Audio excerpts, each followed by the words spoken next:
My name's Gordon Johnson. I'm from Wisconsin. I'm interviewing Thomas Harding from British Columbia. Thomas, one of the problems we have in cases is the tactics that's used by defense attorneys. Talk to me about that. Well, defense attorneys only have to say no.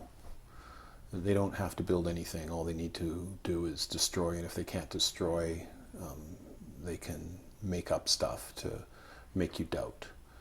And if the jury doubts, then the plaintiff loses, no matter how good their case is, no matter how true their injuries are. The jury will not give any money, will not make the defendant live up to his responsibility because they have a doubt. I usually talk about the jury skepticism. Yeah, and it's sad because the jury system is the best democratic institution we have. It can overturn government edict. It can change the law. It changes the world. And the defense insurance industry for the last 50 years at least has spent millions of dollars publishing propaganda to tell people that most people who have claims in lawsuits are liars. What techniques do defense attorneys use to create skepticism? Well, the first one is what I call the thousand slices, that instead of looking at the big picture, how was this person before the injury and how are they after, and how is that different? They'll look at something as simple as, say a brain injury that has 20 known symptoms, and this particular plaintiff has 18. And so they'll pick one and say, well, headache doesn't prove you have a brain injury, so let's put that aside. And nausea doesn't prove you have a headache, so let's put that aside. And they strip them away one by one until they say, well, there's nothing left, so he doesn't have a brain injury. And of course, that's not how medicine works. You don't diagnose by taking away all the symptoms first. What should be done? Well, they should look at the big picture. They should look at the jurors, that is, and judges should look at, does the evidence fit together? Is it all consistent one with the other? And something we see all the time is that if the plaintiff comes along and says, I was traveling this way going that place just before the collision, and the wife who was in the car says, no, no, no, we weren't going that way, we're going a different way, we're going to my sister's house, not my brother's house, the defense lawyer will say, well, there you go, they're lying. And having been married for 30 years, it's rare that my wife and I agree on the details of just about anything. What's important is, were they in the car? Were they traveling? Were they hit? Was there an injury?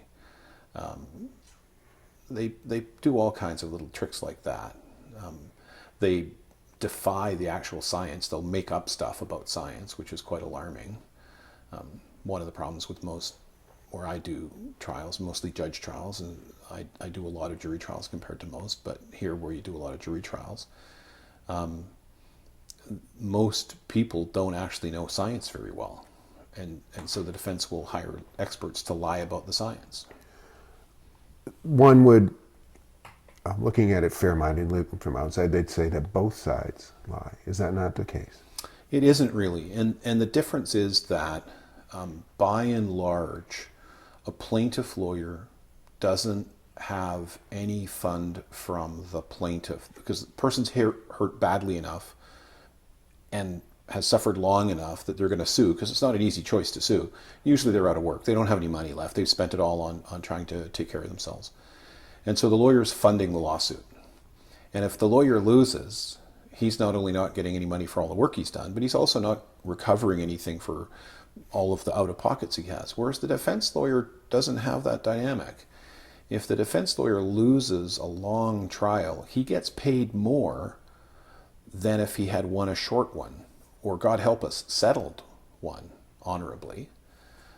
So it's like training a dog. If there are no consequences to its behavior, you can't teach it. And defense lawyers, there's no consequence to their bad behavior. Tell me about that kind of bad behavior. Well, so the comparison is that if a defense expert, and we have all kinds of terms for them, but if they earn the bulk of their income acting for insurance companies, they fit in two camps for me. They're the ones I call the ideologues, who just don't believe anybody was ever hurt. And then there are the flat out liars. And the flat out liars will just make up stuff. The ideologues will examine you and, they just don't believe anything you say.